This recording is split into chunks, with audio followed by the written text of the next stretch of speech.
Hi, I'm Michelle Adubato. The North Ward Center is committed to educating the public about the importance of community programs that give all New Jersey residents a chance for a better life. That's why we're proud to support the important educational programming produced by the Caucus Educational Corporation. Funding for this edition of Caucus New Jersey has been provided by Adler Aphasia Center, helping stroke and brain injury survivors recover their speech. Rowan University, educating New Jersey leaders, partnering with New Jersey businesses, transforming New Jersey's future. PSE&G, committed to providing safe, reliable energy now and in the future. The North Ward Center, the Healthcare Foundation of New Jersey, founded by the Jewish community. Investors Bank, and by United Airlines. Promotional support provided by Meadowlands Chamber, building connections, driving business growth. And by New Jersey Monthly, the magazine of the Garden State, available at newsstands.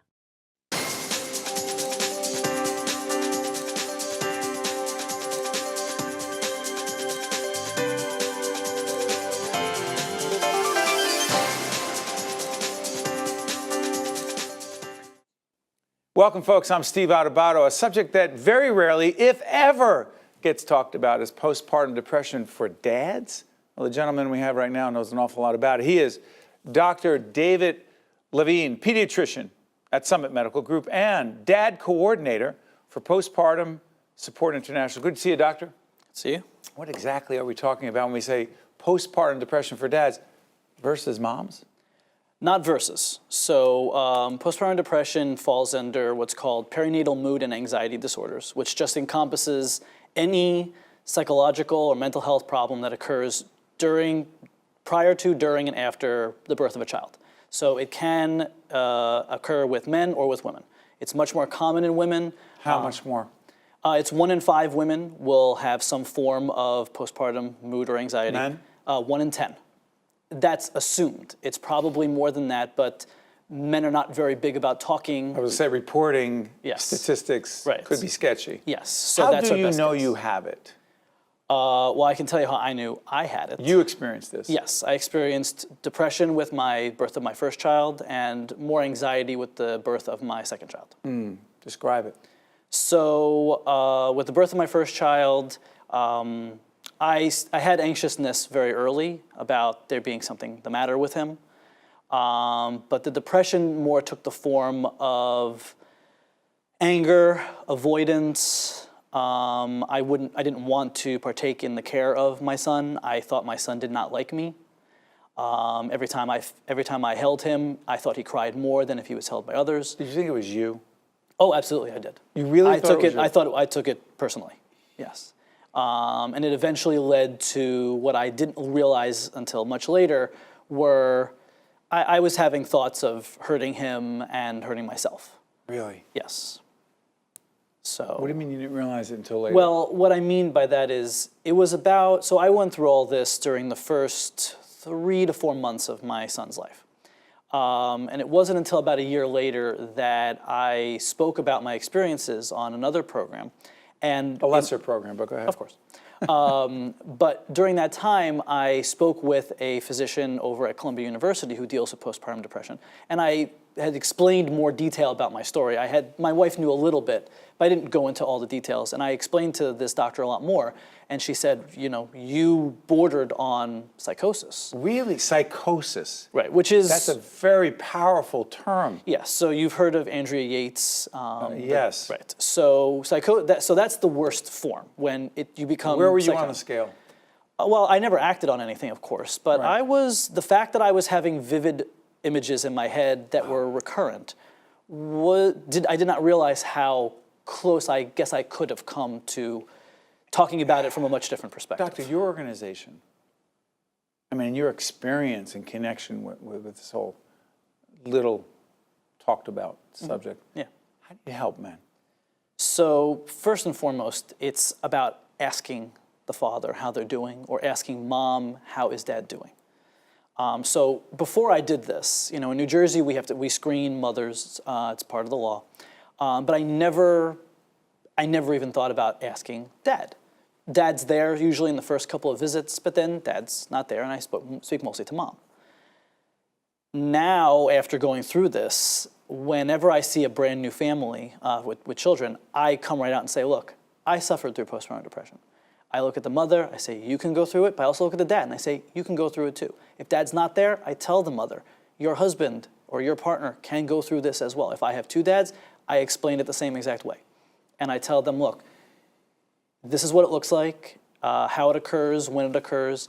And I tell them, I am here to listen, all right? I tell them, you don't score brownie points with me by telling me everything's going great when things are going horrible. Because luckily in my practice at Summit Medical Group, we do have a couple of trained therapists who work with people going through postpartum depression. This is a focus. Yes, there's a certification you can get from Postpartum Support International that trains you how to deal with parents going through this. Doctor, the difference between what you experienced with your first child versus your second child, describe it. So with the second one, I had some idea of what might happen because, of course, if it happens once, it can happen again. What are we looking at right there? Those are two really cute kids. Take a look at that shot.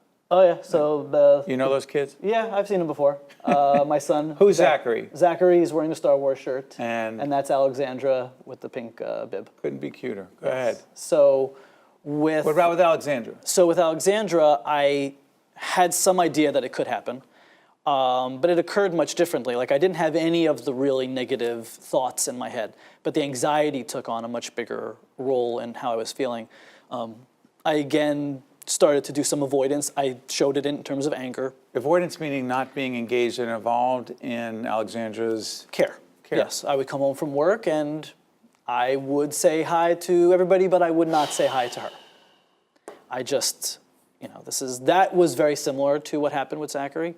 Since I knew what was happening this time. Intellectually? Yes. I did start therapy much earlier.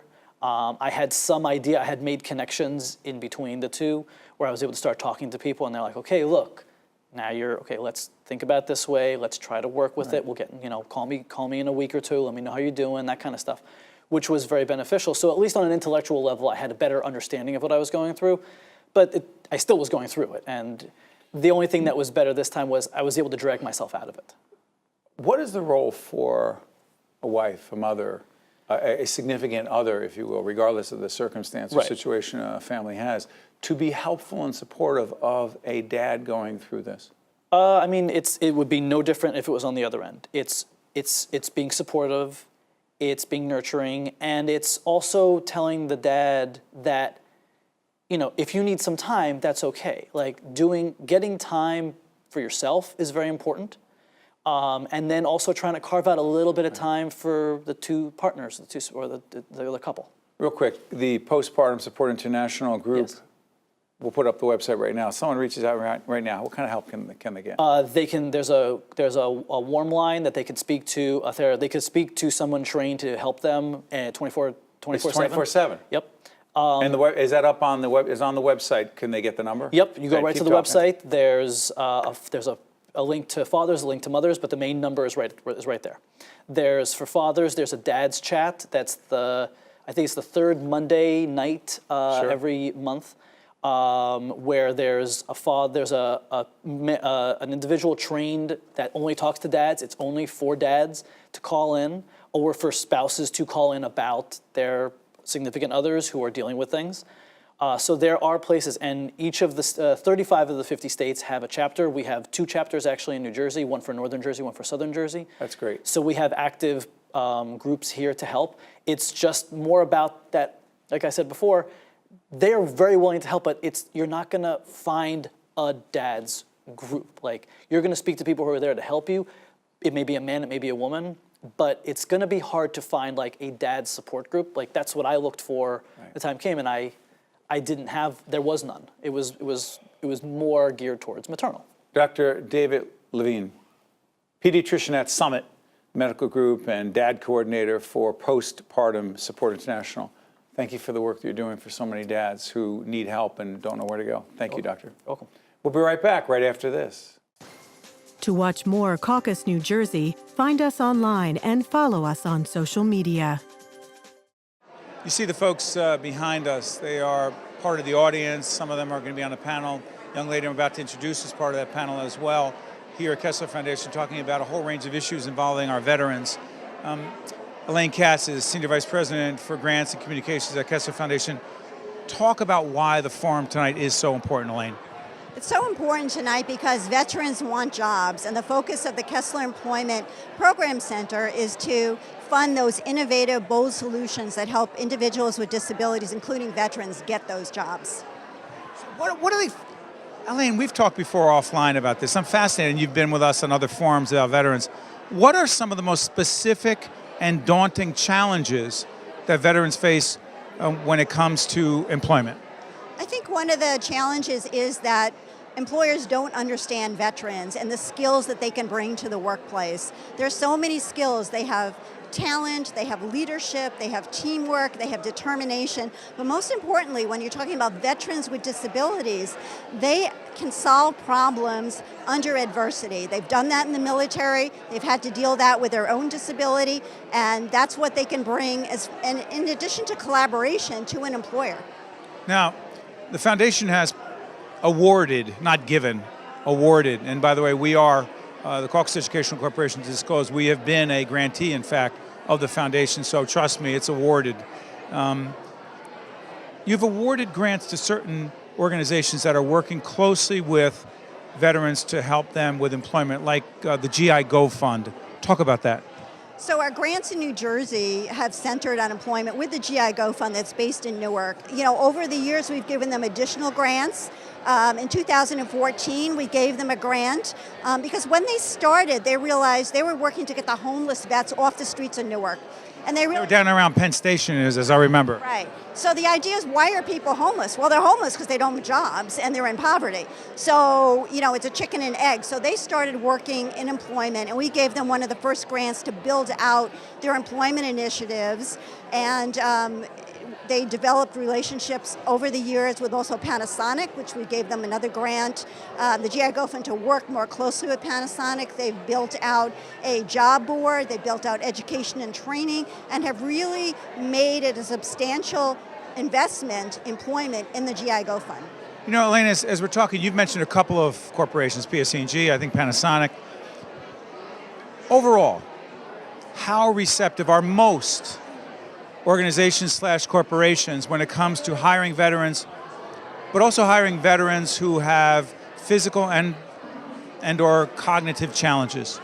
I think that loaded question, I know. Right, it's a very loaded question.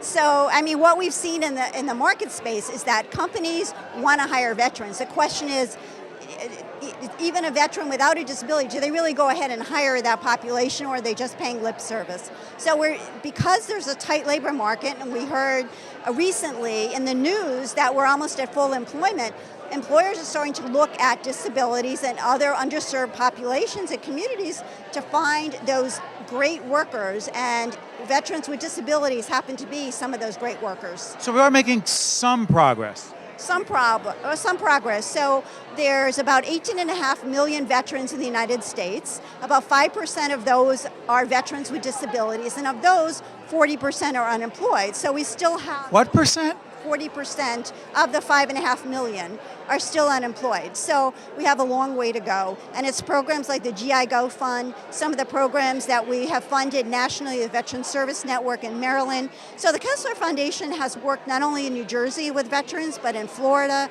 in Greater Washington, D.C., and across the country. Thank you, Elaine. Thanks, Steve.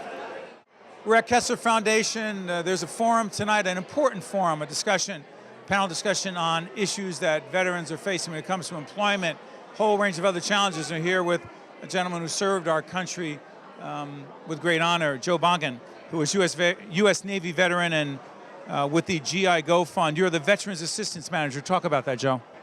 As you said, I'm the Veterans Assistance Manager. I help veterans with their needs, if it has to do with education, with their VA claims, or any employment needs where they need a resume done, a cover letter, or interview tips. I'm there to help them with that. Let's break down some of the specific challenges that veterans face. And I'm curious, a veteran with significant physical challenges and disabilities versus a veteran who does not, is it different when it comes to employment? I believe it is different, because if there is an employer that believes that the veterans' disabilities with PTSD or anything cognitive or anything with their emotions, they feel like they can't integrate to the corporate culture as as easy it would be for somebody with disabilities that aren't so I guess, that aren't so serious. So go back again. You talked about post-traumatic stress syndrome, right? Disorder. I apologize.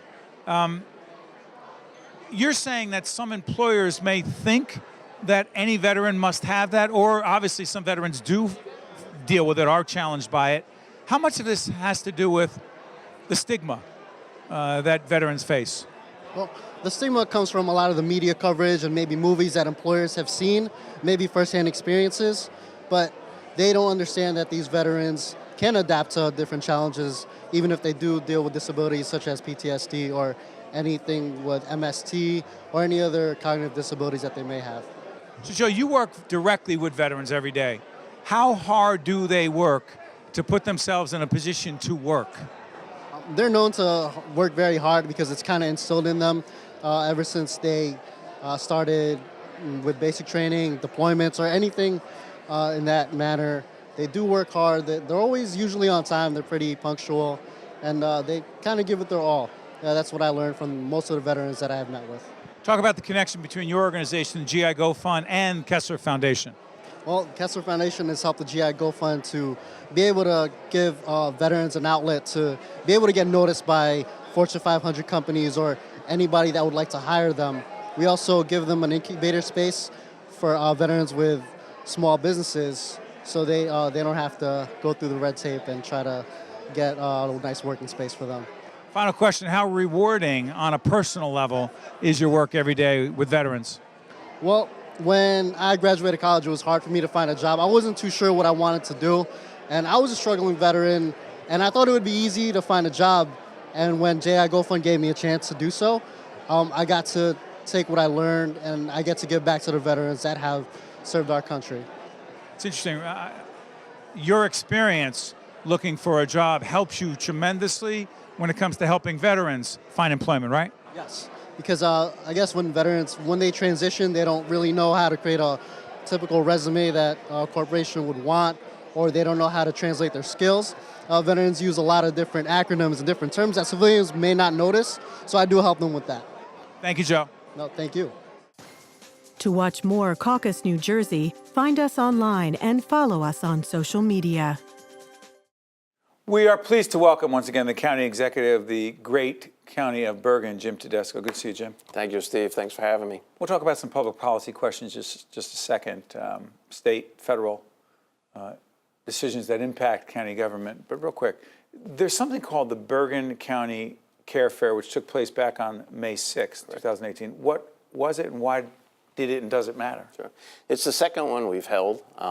My philosophy about government is that it's there to help people. And when you're a caregiver or when you're looking at having to become one, I had to take care of my late wife, and it presented a real challenge, and then my mother-in-law. I didn't know where to go for everything, and so what we decided to do was put all of these providers that provide care or provide services for caring all under one roof. There were hospitals there. There were hospitals. There were people that provide actually home care. There were people that provide services to special needs children and special needs adults families. As well. And adults as well. I also happen to know only because we do a lot of work with the Elaine E Center. They were involved there as well. Yep, they were. And matter of fact, we transport people there every day to get the rehabilitation and things that We're dealing with aphasia. Yeah, with aphasia. Why do you care so much about this personally? Is it largely because of your personal experience, Jim? So, and what you know others are facing? Yeah, I mean, I went through it with my wife. I'm a cancer survivor, and I had to research that and know what it's like to go out and try to find all the services and everything you need. And so putting everyone under one roof at the fair and having people be able to talk one-on-one and really explain their personal experience to what's happening with them, and having somebody say, you know what? That's something that we can do and we could do this, this, and this for you. They leave there, my God, smiling. There is hope. There is something there are people out there that can help me. And really, that's what we wanted to accomplish. Is it an annual event? So this was the second one. We had almost 1,500 people come through it. Really? Yeah. Was that on the campus of Fairleigh FDU Dickinson? at the Rothman Center. And we're gonna do this now every year. The success has been so great, and the feedback has been so positive that we have vendors and we have service providers that now say, we heard about it, we weren't able to get in, we want to come next year. Jim, do this for us. You've been on with us before. Yep. We talk about different counties in the state. There are 21 counties in the state of New Jersey. I know we're seeing in other states as well. Every county is different. Your county is fascinating to me. Do you still have 70 towns? 70 municipalities. 70 municipalities. 70. The most in the state. We're the largest county in the state, just a little shy of 1 million people. Most populous. Most populous. Bigger than 5 states in the nation and the District of Columbia. Top 2 priorities in your administration, what are they? The realignment of the police services in Bergen County. What does that mean, the realignment of? So we used to have 2 county police organizations, the county police and the sheriff. And what we did is we took them and realigned them together, all under the sheriff now. We're about $12 to $14 million in savings since we did it. You save that much money? Yeah, and we'll save a lot more as time goes on. It wasn't easy, by the way, was it? No, it wasn't. I read a little bit about it. Bit contentious. But sometimes leadership requires that you take on some challenging issues that some people may not particularly like, but what? But it's the right thing to do. And give me another priority. We signed a new management agreement for what used to be Bergen Regional Medical Center, is now Newbridge Medical, state's largest hospital. What's it called, Newbridge? Newbridge Medical Center. It's in Paramus, my hometown. That's right. It's the largest hospital in the state of New Jersey. It's got 1,074 beds. It's the 4th largest governmentally owned hospital in the nation. Right. And it provides especially for mental health care and addiction care and things. Veterans a big part of this as well? Just signed a contract with the Veterans Administration to be a VA? Right? To do what? Be a choice facility. So now veterans can go there and get diagnostic work, MRIs and all that kind of work, instead of driving down to East Orange. Much more convenient for them, much different atmosphere and setting. We have 48,000 veterans in Bergen County, but when you look at Orange, Rockland, Bergen, Passaic, they can all go there now. So we've provided another opportunity. And the thing about that is, there were people that wouldn't take the service because they just couldn't handle going down there. So they weren't taking availability of the benefits. They'll now take availability of those benefits. More accessible? Absolutely. And listen, if we can't do it for veterans, who should we be doing it for, right? County Executive Tedesco, let me try this. A couple public policy questions. Sure. The Trump administration, together with the Republican Congress, passed a 2017 federal tax law with lots of changes. One of them had to do with limiting state and local tax deductions to $10,000. Property taxes, state income tax, 10 grand, that's it. What does it mean in Bergen? So we're the highest taxed state in the nation. Bergen County is one of the highest taxed counties in the nation. Fortunately, this year there's no county tax increase. I just want to let everybody know that. Thanks for sharing. Thank you. Well, what does that SALT deduction, state and local tax, what does it really mean? So listen, it affects the large earned income wage earner a lot more than it does others. Because he or she pays more in state income tax. Exactly. And in Bergen County, we're one of the most affluent counties in the nation. And we have some of the most affluent communities in the nation. So for all those people, that's a big hit. And you know, Pete, they talk about people moving out of New Jersey and stuff like that, and you know what the taxes are. This, while it benefited the businesses, it certainly didn't benefit the people that are living in New Jersey. Let's be clear. The Trump administration and many Republican members of Congress said, hey, wait a minute. There are a lot of benefits to corporations. There was a reduction in the corporate business tax. You're saying that when you go like this? It hurts. It hurt the people. It hurt the people that are living there, especially the large income earners. It hurt them even more.